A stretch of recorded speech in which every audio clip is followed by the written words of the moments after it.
Assalamualaikum warahmatullahi wabarakatuh. Ketemu lagi kita di episode kedua. Cerita kita tentang sahabat. Kita mulai dari tahun 2019 awal Mei. Mereka pulang cuti. Waktu itu pertama kali mereka dapat cuti 3 bulan. Biasanya dari dulu mereka dapat cuti 2 bulan. Mereka datang lagi ke Saudi awal Agustus tahun 2019. Waktu itu awal September udah mulai masuk sekolah. Sekolah masih ada waktu itu, cuman udah ada kabar dari guru-guru ada penyakit dari Cina yang sangat membahayakan. Jadi jendela semua sekolah tiap minggu harus dibersihin dan jendela tidak boleh menutup karena butuh pertukaran udara. Mereka udah lama di Sanawi, masuk 5 tahun kerja pegang kelas. Awal Desember sekolah udah mulai tutup karena Covid. Januari 2020 udah mulai lockdown. Banyak sekolah yang udah mulai tutup. Banyak ambulan sopir yang di PHK, termasuk sekolah mereka waktu itu karena imbas dari Covid. Sekolah mereka waktu itu punya kebijaksanaan, siapa yang iqamahnya masih panjang itu yang didata pulang, tapi yang mati iqamahnya dibiarin enggak pulang, termasuk mereka waktu itu karena waktu balik cuti iqamahnya diperpanjang lagi. Waktu itu sekitaran bulan Agustus kalau tidak salah, pendataan di sekolah mereka udah ada dan mereka termasuk yang ada namanya dalam daftar pulang. Tapi temanku ngomong sama majikannya ndak pulang karena baru balik dari cuti dan mereka lagi banyak kebutuhan, termasuk mempersiapkan anaknya yang paling kecil masuk kuliah dan anaknya yang paling gede mau ada acara lamaran tunangan, butuh uang banyak. Mereka akhirnya ndak apa-apa sama majikannya karena ada berita mau online. Yang online waktu itu Sanawi sama Mutawasat, dan kebetulan kelas mereka ndak ada yang pegang karena dia pegang kelas Sanawi. Akhirnya teman-teman mereka yang kena data pulang bawa cuti dan ada 2 yang NHI. Berita online segera dimulai, buku mau datang untuk dibagi-bagikan kepada anak-anak untuk dipelajari. Mereka pegang kelas, dipesan naruh buku di sini, yang ini dan yang itu di sana, sama Abla yang inisial H, karena buku mau datang hari Sabtu pagi atau Zuhur ndak tentu. Waktu itu hari Kamis itu pun belum tentu. Malam Sabtu bagian pengambilan buku ngasih kabar ke laki-laki yang udah lama di sekolah atau yang dituakan. Dia yang ngasih kabar ke tiap-tiap sugah satu orang buat ngasih tahu semua orang yang ada di sugah itu. Waktu itu sekitaran Isya malam Sabtu. Tapi yang di bel ini ndak ngasih tahu mereka atau suami mereka. Paginya jam 9 mereka kerja karena ndak tahu kalau buku mau datang.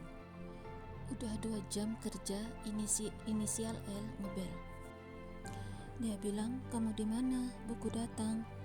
Saya jawab, "Kok bisanya kalian ndak ngomong sama kita?" "Oh, kamu nggak tahu ya?" "Lah, orang kamu yang dikasih tahu kok nanya." "Seharusnya saya yang nanya, kok kita nggak dikasih tahu?"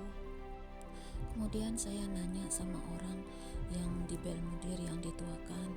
Dia bilang dia memang ngebel ke inisial L. Dia titip pesan buat dikasih tahu semua. Tapi dia cuma ngasih tahu yang satunya temennya dari sama dia. Tapi temennya itu juga nggak ngomong. Padahal kita ngobrol waktu itu sebelum saya kerja. Waktu itu saya bel juga inisial H. "Kok kita nggak dikasih tahu? Katanya kamu dikasih tahu." "Oh iya, katanya aku pikir kamu tahu," gitu. Habis itu udah. Besoknya saya dengar kabar, katanya saya ngebel, ngebentak-bentak, marah-marah, katanya gitu, cerita sama teman. Lah, saya bilang, "Kok saya ngebentak-bentak marah-marah? Saya kan cuma nanya." Saya bilang gitu. Habis itu udah. Setelah itu banyak yang mereka dengar laporan, ngejelekin, ngomongin ngadu-ngaduin ke guru-guru, tapi teman saya diam aja. Suatu hari mereka lagi ngepel, teman saya ngepel sip. Teman saya dengar sendiri, karena kelas kan sebelahnya, sip dari kelas lagi ngepel, dia dengar sendiri.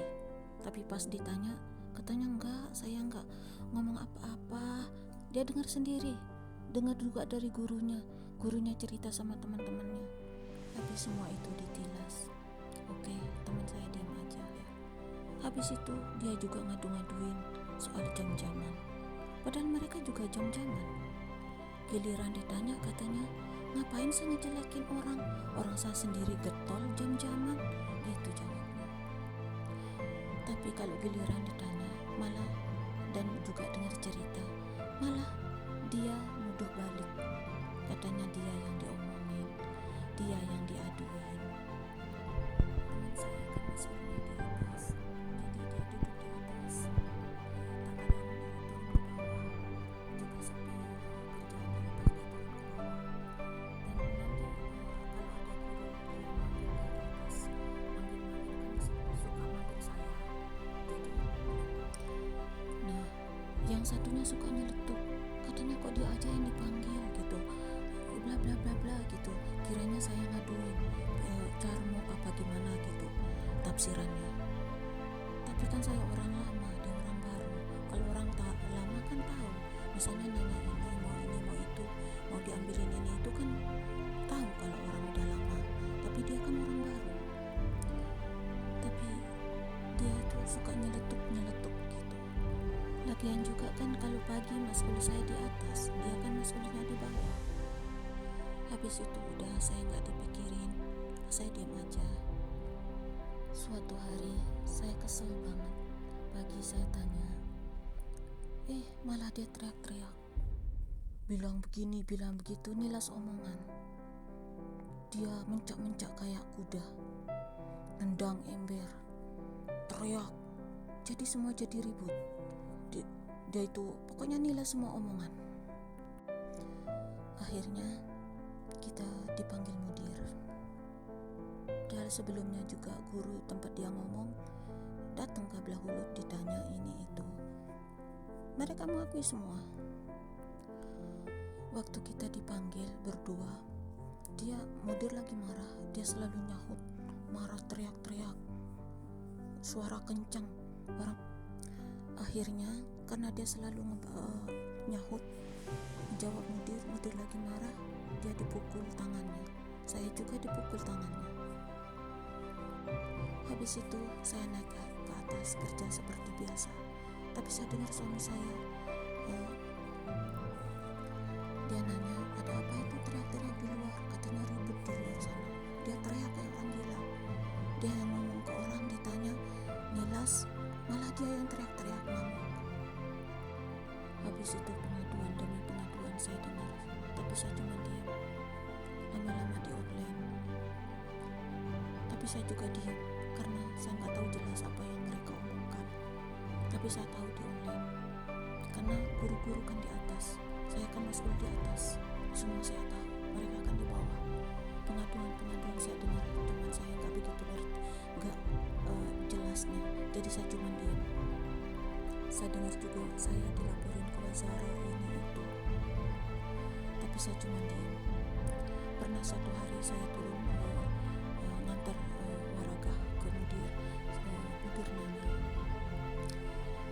dia bilang ini ada foto dikirim sama guru, dikasih sama guru inisial N.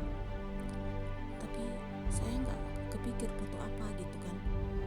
Aku pikir foto di masrah, biasa habis bersih-bersih di masrah di dekor, teman-teman kita suka foto, saya juga suka foto sama teman-teman gitu.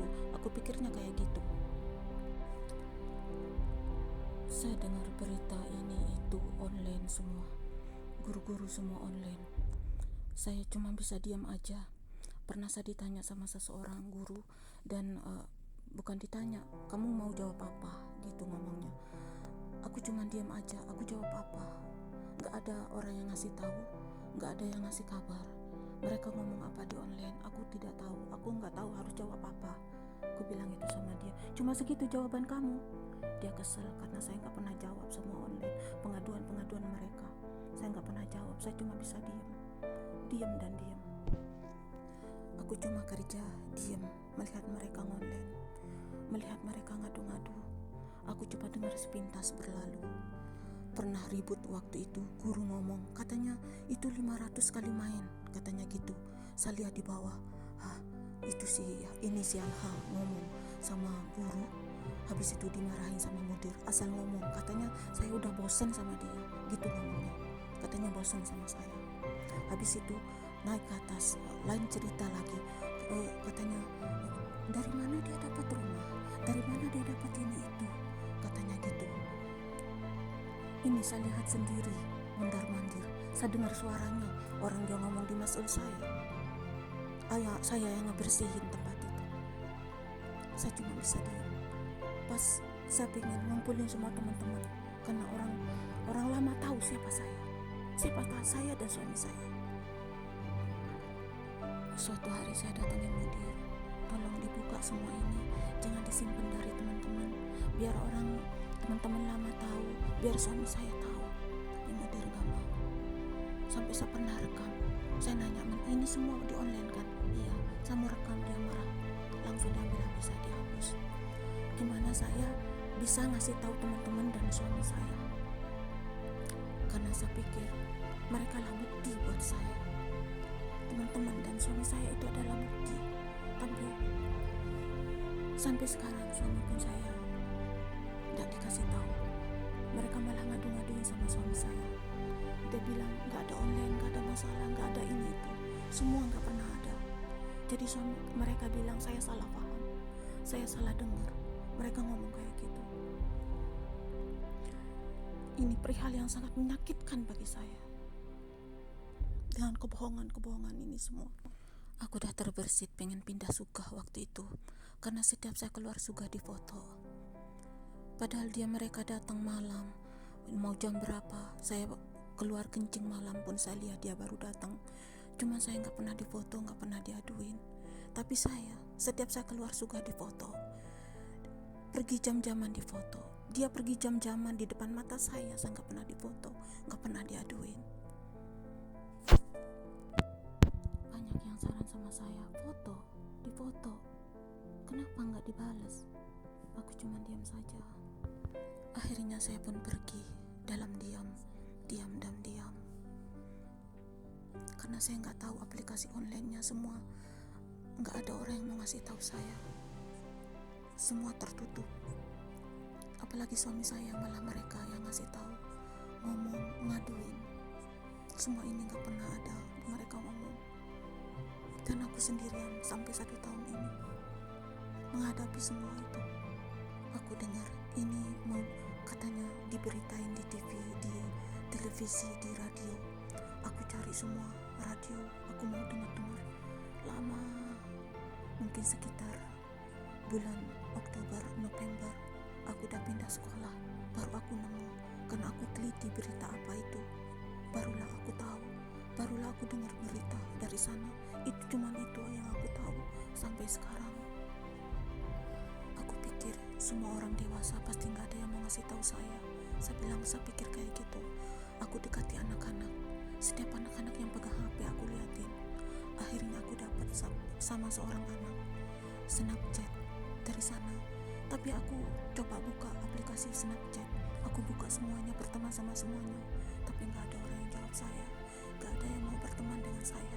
Karena saya dengar ada celetukan di balasan Snapchatnya. Dia bilang mereka gak mau saya tahu.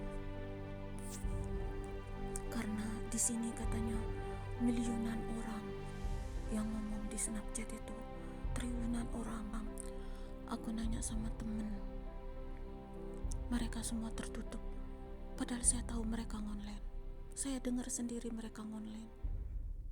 Karena kamera, setiap orang yang ngomong, yang berada di sekitar saya dengar.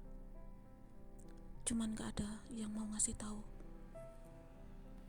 Jadi saya tahu siapa yang online. Jadi saya sekarang udah tahu semua teman-teman saya online. Karena saya dengar dari sana. Satu orang bisik-bisik di sana juga saya dengar. Cuman mereka nggak ada yang mau saya tahu saya, karena dia bilang nggak mau saya tahu, dan karena triliunan orang yang ada di sana. Aku simpan di memori saya di YouTube ini hanya sebagai kenangan buat saya. Aku udah lupa, aku udah ikhlaskan. Cuman sebagai kenangan buat saya, pelajaran buat saya, apa hikmah dari semua ini? Suatu saat nanti insya Allah pasti terjawab. Saya lupa, saya pernah pindah suka dari suka pertama sampai sama ke suka kedua waktu itu. Mungkin saya dapat 4-5 bulan waktu itu. Saya di suka pertama mungkin ada 12 tahunan di sana, 12 tahun kurang. Dan sekarang saya berada di suka ketiga. Ini saya masukin ke dalam YouTube karena ini adalah cerita yang sebenarnya. Aku tidak ada maksud dan niat apapun pada siapapun. Aku menyimpan memori saya karena ini adalah cerita yang sebenarnya.